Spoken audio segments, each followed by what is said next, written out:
What is up, guys? Another edition of the Ugly Podcast with Matt DeBary, Dylan Webber. Matt, how are we today? Doing great, man. Doing great. Ready for another podcast. A lot to talk about, man. It should be a good show. Yeah, I'm recording from my bed today. My desk is actually filled with laundry I've refused to fold for the past couple days. I don't know how I feel Classic. about it. I'm more comfortable, I guess, but I don't feel as ready. But I guess here we Gotcha. I are. got the girlfriend doing my laundry a little bit now, so No it shit, man. Lucky yeah, you. it's great. Because this has It's been great. sitting on my desk for probably 4 days now. I need that in my Gotcha. life. Gotcha. Well, big news today. I guess confirmed Georgia, Florida. What happened there? About that a little bit. Well, I mean, it's the question of the summer, I guess. I mean, it was brought up a lot. How do people feel about Georgia, Florida being in Jacksonville, a air quotes mutual field game, but it's been extended now to 2023. Announced today, and then with an option to extend to 2025, and that probably upsets a decent bit of people, but I'm excited for it. I like that staying in Jacksonville personally. Yeah, I like it. It should be in Jacksonville. It's part of the rivalry. It's one of the best rivalries, not only in college football but in all of American sports, I think. I know a lot of people would like to see it, either home and home or one in Jacksonville, one in Mercedes-Benz, which I guess would be pretty cool. But I'm totally cool with it. For guys my age, I mean, it's a big deal. I mean, you do it now. It's a big deal to go down to Jacksonville a couple days before. I mean, it's the world's largest cocktail party, even though it's, not supposed to be called that anymore. But it's always a good time, especially if you're in your 20s and whatnot. It should be in Jacksonville. Now, the stadium, for us is not great to work in. Not a big fan of having to work at that place. It's always, a hassle. But, no, the environment's great. And I think everyone usually has a good time beforehand. Afterwards, the party keeps going for the winning team. But I like it. I think it'll always stay there. But what do I know? Yeah, I mean, I'm of that same feeling. I mean, there are very few mutual field rivalries in college football. I mean, like honestly, like what are of course, there's this one, Georgia, Florida. There's Texas, OU. Um, Army Navy is Army really Navy, cool. yeah, of course. That's a good rivalry as well. Yeah, I actually went to the Army Navy game in 2005. It was the same day of the Georgia LSU SEC championship with the DJ Shockett was quarterback, and that was a really really cool experience. One of the coldest days of my life. It was in Philadelphia, early December. It was freezing, but it was really really cool. And yeah, just like the what was it, Red River Shootout? Is that what they call the Oklahoma Yeah, Texas? It's yeah. at the Cotton Bowl. I'm sure that's really cool, but Georgia, Florida, in Jacksonville around Halloween each year. It's always great. That's what college football is all about. And from the student perspective as well, the students they all drive down to St. Simon's that Thursday before. They do the whole beach scene that Friday. It's just a huge party on the beach. I mean, like that is just a part of, I don't know, the Georgia football fandom, if you Yeah. will. I get it's a pain in the ass drive, and I'm not the biggest fan of Jacksonville itself. Yeah. But I mean, Jacksonville's weird. yeah, and the water tastes funny, man. The water tastes funny. That's That's wrong. all I'll say. I cannot get into me talking about the Jacksonville people, but it is good for me because my girlfriend's sister lives in San Marco, a nice little area in Jacksonville. So the girlfriend will come down. She makes the trip with me every Jacksonville for Georgia, Florida. Now we stay there, so it's very convenient. So I'm totally cool with it. And you get some bonus points because you go see her family, and it's as if you went to go see Exactly. her family, but you're actually just working, and you get another place, like a nice place to stay. I mean, dude, that's a win-win just for you alone. Exactly. So it's a good time. I'm excited about it. And we'll talk more about the game in our podcast next week. But I think it's going to be an absolute war. These two coaches don't like each other. These teams don't like each other. Georgia's the more talented team. You could argue that Florida's playing better football right now. Both teams have a really good defense. We'll see. It's going to be an all-out war, and I think this is going to be a game for the ages in this series. Yeah, dude, I think it'll be a good game. I'm excited for it because I mean, the past few years, last year was an okay game. It was good going into halftime, but then Georgia pulled away relatively steadily. And I guess it wasn't a blowout. What was the final score? 36. Something in the 17. teens. Yeah, something in the high teens, I think. It was a close game at the beginning of the fourth quarter. I think that's when Georgia proved that they were the deeper team and more talented team. And Jake Fromm was really, really good on On third down point. last year. Yeah, I think it's going to be a little tougher for Georgia to get yards through the air this year. Their Yeah. defensive backs are solid. And again, we talked about it all offseason. These Georgia receivers are probably the weakest part of the offense. And we've seen that a little bit so far this year. So the receivers are going to have to step up. They're going to have to make plays on contested passes. They're not going to be running wide open. They haven't all year. I definitely don't see it happening against Florida's defense. So they're going to be covered tightly. They're going to have to make plays. They're not going to get much room to breathe. I mean, I bet they press them pretty hard, especially young guys. Don Blaylock on the line, George Pickens. I mean, it just, not to say like I'm any sort of defensive-minded coach. I'm not. But like, from my perspective, if I have, a lot of young receivers there, I'm going to jam them at the line. I'm going to make, throw off the timing, get their routes wrong. Yeah. We'll see. Georgia's got to get the run game going, and I think they should. I think both teams will have a little success on the ground. But Kyle Trask is another guy who's going to have to make plays. If Florida wins, I think he's a guy who ended up making a lot of this Georgia. So we'll see how it goes, but this is a game that you have to win. I mean, we've seen the loser of the Iron Bowl go on national championship.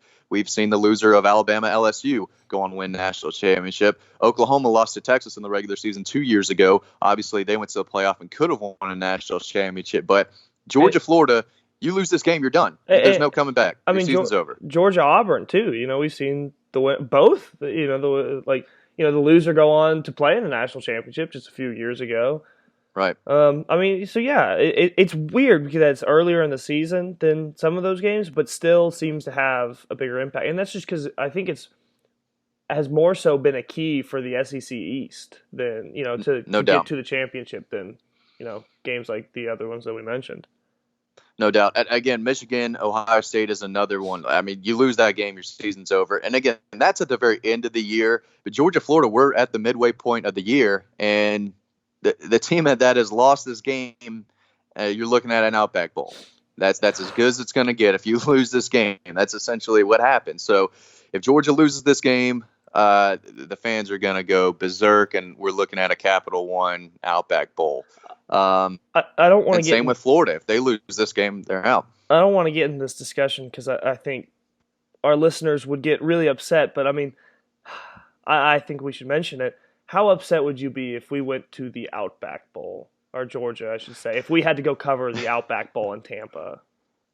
Yeah, it's different. It would not be fun to have to go cover that. I wouldn't like that at all. And neither would the girlfriend. She wants to do something this year for New Year's. She definitely does not want to go down to Tampa. But is it on New Year's Day? Do you know? It usually is. I feel like the past few years these bowl games are kind of get out of whack. I do think the Outback Bowl is like noon. Yep. No. Every New Year's. January 1st, baby. 2000. There we go. Oh. But again, this game is so important, and it looks like it is going to decide the East with Missouri laying an egg to Vanderbilt. I guess that was their first conference loss. No one cares about Missouri. Everyone forgets about them. So I think that was their first SEC loss. I guess they were still in it, but I don't even know. You say no one cares, but I mean, they made it to the SEC championship. What, their first 2 years? They came in a good time. They did. Yeah. I mean, the Michael Sam days. Yeah. And then what, Matty Mock? That was something like that. Yeah, we can't even remember. But no, it'll be fine. So you were at practice yesterday. You said nothing really stood out to you. Was that right? Yeah, I mean, it's just kind of the same ordeal. I mean, Trayvon Walker's still out. Kirby said he expects to have him back on Monday, and so, I mean, we'll see then. My guess is I'd say it's probably close to a coin flip, but I would edge on the side of he will play against Florida, or at least be suited up and ready to play against Florida. If he practices Monday, I bet he will play. After that, it gets a little dicey because they don't want to throw in a guy who hasn't been practicing at all over a few weeks.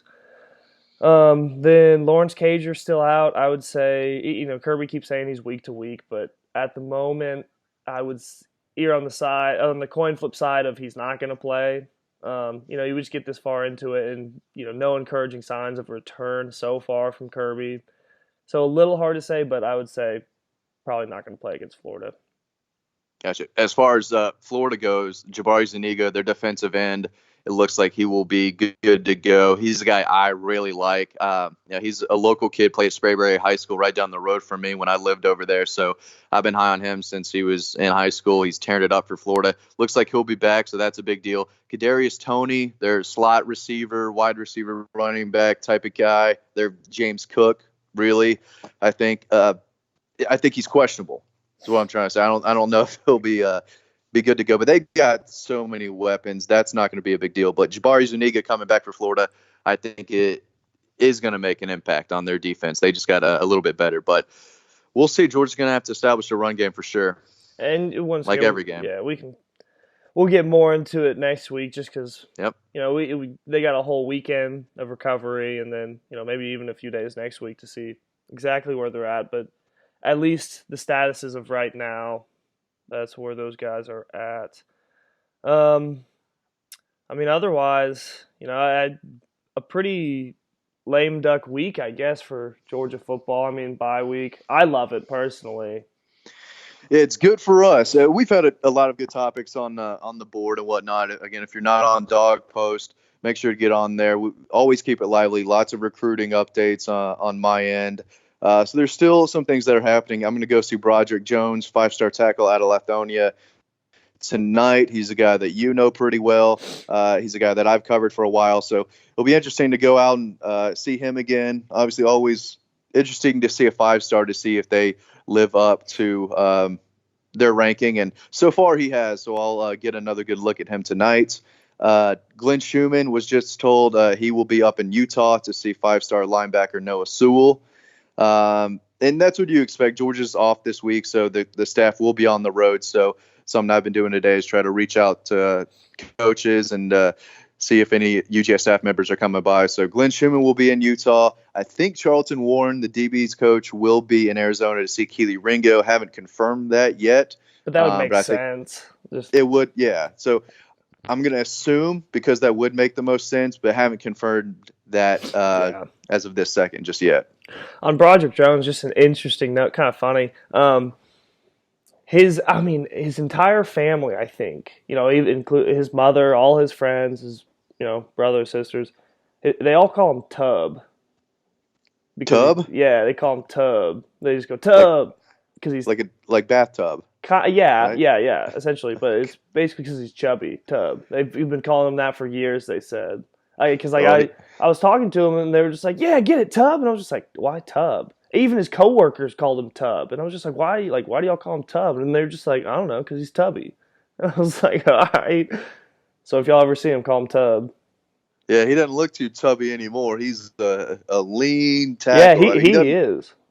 I mean, he looks the part. He looks like kind of a creative player on that. This tall kid who's not overly fat, really slim, but still looks really intimidating. He's got the dreadlocks going, and he is a big dude, and he's quiet, goes about his business, and once he hits the field, he's an animal out there. He really is. So looking forward to see him tonight. Yeah, he's always fun to watch. Good player. Last year he was rolling with 88 because they were playing him at tight end too a little bit and defensive tackle. I wonder. He was not as good a defensive tackle as he was a tackle. Offensive tackle. But. What are you doing tomorrow, Saturday, with the dogs off? You get watching the other games with some buddies. What's your Saturday like now that you don't have to work? I guess Halloween party. Yeah. Okay. Going to a Halloween party. Okay. I'll be dressing up as the Pillsbury Doughboy. Oh my god! Oh my god! That's awesome, though. That's awesome. I think the girls are really gonna like it. I think I'm gonna look really good. Who doesn't love it? Yeah, I don't know. I don't know. I'm excited. I'm really, really happy I don't have to cover football. Excited to just watch football as just a casual fan. Yeah. How many jokers are you going to see out there? I mean, I know that was a big deal after The Dark Knight, everyone was the Joker for Halloween. Do you think it'll be anything like that? I don't know what the college kids dress up as now, but the new movie was awesome. Yeah. Oh, so you So saw it? You saw it? It was a good movie. I was pleasantly surprised with how good it was. I saw something on Twitter when he starts dancing down like the stairs, doing that Yeah. little crazy dance. Someone put like the Shawn Michaels music behind it when he would come out. It was so cool. But no, I thought it was a really good movie too. But okay, so you got the Halloween party. To Um, answer your question, I will put okay. The party I'm going to, I think a decent amount of people are going, so I'll put the over under on Jokers there at. I'll put it at 2.5. okay, yeah, you don't want more than two Jokers because then Yeah, it just gets weird and yeah. Two is yeah, like it was just a coincidence. We both had this like decent idea, but three is like, all right, come on, this was just bad yeah, on all our ends. We should have seen this coming. not exactly creative either. Since I just thought it might happen to a bunch of people, but um, yeah, that's interesting. I don't have any Halloween plans because on the 31st I'm flying down to Jacksonville, going to watch Carson Beck. So I might dress up something on the plane. I hope people on the plane are dressed up. That'd be pretty cool. So maybe I'll throw on something Was it you really who dumb. was I don't know. saying the other day you will not give candy to kids if it's not Halloween night? Yeah, yeah, yeah. I mean, don't come knocking on my door on the 30th or 29th just because it may be a Friday or Saturday and it's more convenient for you. I mean, 31st is Halloween, not the Saturday before, not the Saturday after, or Friday after. These kids, they just go on the weekend where it's the best for them, the Friday or Saturday night closest to Halloween's when we used to get a lot of trick or treaters the past few years, but. I'm not standing for that. No, no, no. It's the 31st or nothing. I think that's the way it should be. Whether it's on a Tuesday, Wednesday, or Thursday, that's the day. You want free candy? You want to knock on everyone's doorbells? You do it when everyone expects it to, on the 31st. So I Okay, don't mean to sound like an old man. Just something I've noticed in today's okay. society that I think So needs to be changed. Yeah. scenario. All right, little Jack comes up dressed as Leonardo from the Teenage Mutant Ninja Turtles. Jack's about Okay. 5 years old. His mom's standing behind him. You open the door. It's the 30th. His mom says, "Jack, what do you say?" And he says, really cutely, "Trick or tweet." What are you gonna say to him, Matt? What are you gonna say? You gonna I say, mean, "Get I the hell might off my give him. property"? No, no. I would give him some candy, probably not my best candy, and I might kind of give the mom like, hey, like, what are you doing? What are you doing? I'd be nice to the kid, obviously, but I'd let it know, like, listen, lady, come on now, Jack, here's some Starburst, I guess. I probably wouldn't give him chocolate. I'd probably give him a little, Want a a little singular Starburst. orange starburst? Yeah, you're not getting a full size candy bar. You're not getting anything great. But no, they need to learn. But yeah, the kid comes up, I'm gonna give him candy, or whatever I have at the time. Uh, I had to give kids like Cheerios and whatnot. A few times I was at my parents, totally forgot they didn't have any candy. They were out of town. I had a whole bunch of the neighborhood kids coming down the street, so I had to give them the rest of You're like some giving goldfish. I gave you're them giving these Cheerios. kids Cheerios. Yeah, toaster strudels. Yeah, I had to dig those out of the freezer. But yeah, that was a weird one. That was a weird one. But no, it was memorable, and that's really all. But To the um, kids, yeah, memorable in a bad way, man. They're probably like, "Damn, this dude sucks. He gave us no, Cheerios." the popcorn. It was like my mom's gluten free, like skinny popcorn. I gave one kid like the whole bag of that. No, they enjoy it. Kids love Captain Crunch. Oh I well, mean, I enjoy Captain Crunch. I still buy yeah, Captain Crunch to this day. In fact, it is yeah. in my pantry right now. Yeah, I Don't think I gave judge one me. kid some of my dad's left like beef jerky. I think the half the bag was left. The kid was excited. It was fine. I mean, beef jerky's cool. So it happens. I really like Halloween, but sometimes you get stuck in different type of scenarios. You get Um, stuck in some runs where you got to give a you got to poor push eight-year through it. old kid some beef jerky. I mean, it's fine. I mean, better for him than 20 Snickers bars, I guess. But no, you got to I work with what guess. you have. I was really caught. It was at the end of a Georgia Florida game too. I think I remember that it was, and I don't think it was on the 31st. It was one of those days. It was a Saturday night. I think it was like the 29th. I'm at my parents' house. I didn't know they didn't have go out for candy. Wasn't expecting kids to show up, and then boom, it's late in the fourth quarter. I think Georgia had lost, and the doorbell's ringing nonstop. This is before I was covering games a few years ago. So yeah, I think I ended up giving away like Cheerios and little snack packs, and all that. So it worked. It was fun. Wonderful. I mean, at least you're not giving out toothbrushes. No, I wouldn't be like the Apple guy, or Yeah.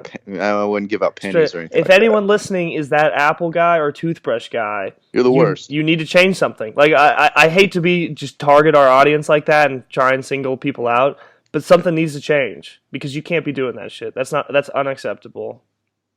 Yeah. So we'll see. The girlfriend's a teacher, so she went out and bought all this candy she's going to give to the kids, throughout next week or whatever. So it's basically staring me in the face. I try to run every morning, then I go in the pantry to find something healthy to eat, and she's got all these Kit Kats and Snicker bars everywhere. So sounds like a good life, man. Yeah, it's tough. It's tough. Candy out there. Yeah, she'll occasionally do the laundry. Yeah. I'm sorry. I'm sorry. It's so tough, man. I hope you can power through. Oh, I've earned it. Anything else you want to talk about? We got off topic there, but that was solid. Yeah. Hawks, man. I know. I guess people in Atlanta don't give a damn about the Hawks, but I'm still kind of interested in them. They actually won last night by a decent margin. They had 117 to 100, 101 maybe. Yeah, they got guys who can score, but the one thing I want to see out of this team is just defense. And I know nobody plays defense in the regular season, but the Hawks were giving up like 120. It felt like every night. I mean, Trey was draining threes, and they were scoring a lot of points, but it just didn't seem like anyone could make a stop defensively. So I think that they are a better defensive team. DeAndre Hunter. He's a defensive player. He's really good on defense. Yeah. So he's definitely going to help. But no, they're a fun team to watch. They're young. I think this is the year John Collins could really step up and be one of the best players in the league. Maybe that's outlandish to say. Maybe that's a giant reach. I hope not. But I think he is really, really good. And Trae Young is right there on superstar status. He went off last night. So Cam Reddish is getting the start. If he and Hunter can continue to grow and develop, I think this could be a season where they push for maybe that 8 spot in the playoffs. If they can get into the playoffs with this group, that would be really, really cool. Not expecting anything else other than that, but if they can slide and get an 8 or 7 seed, it's a successful season. I mean, within the East, that's doable. And I'm looking at their lineup right now. It's interesting. They started Cam Reddish at shooting guard at 6'8". And that's definitely workable for him. I think that's about what he played. Nah, they probably played R.J. Barrett more at shooting guard. But I wish they had a guy like Drummond at center or something. A big-ass dude to get rebounds. Yeah, if they had a big-ass dude at center to get rebounds and block and bring another defensive presence, I think that'd be a really, really good team. But yeah, Alex, and then the guys on the wing and DeAndre Hunter and Cam Reddish, they need to develop a bit. Looking at it, I mean, Atlanta, varying on how good they become, because it all just depends how much Trae Young has grown since last year, how good Cam Reddish is right off the bat, how good DeAndre Hunter is right off the bat, how much John Collins has come along. I mean, there's a lot of variables in it, but if everything went well for that group, and I'm not even saying great, they could definitely sneak into an 8 seed here. Assuming Miami gets in, Philadelphia gets in, Milwaukee gets in, and Toronto get in. Yeah. I mean, that group could definitely fight. And we'll say Indiana, too. That's 5 teams. They could definitely fight for an 8 seed with. Yeah. And I'm not the biggest NBA guy because the past few years it was like you knew it was going to be Warriors and Cavs, So, but this year I actually am excited to watch the NBA because I do think there's a lot of really good teams. So I have no idea who's going to win the NBA title this year for the first time ever. I mean, it is probably not going to be the Warriors, which is cool. Yeah, it's gonna be, it's not gonna be the Raptors. So I do think it's up for grabs, and I think there's a lot of good teams. I know it's not gonna be the Rockets because I'm not a believer in the Rockets. And they lost their first game. So, but I don't think it's gonna be the Lakers either. So we'll see. I'm not buying the 76ers. That's just my Philly sports hate in me, I think. But I do think the title is up for grabs. So, and the Hawks, I think.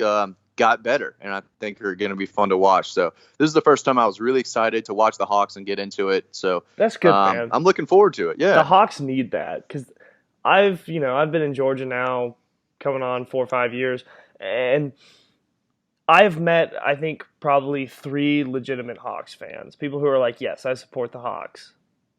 So the Hawks need that. Like, you Yeah, like the Hawks, but you're not yeah. like a full-on Hawks supporter.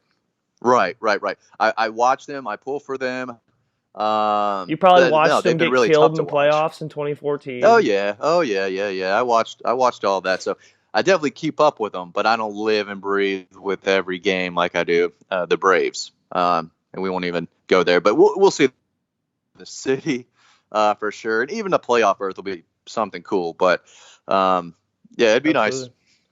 All right, guys, thank you for listening. If you have made it this far, or if you haven't, check out dawgpost.com, DAWGPOST.com.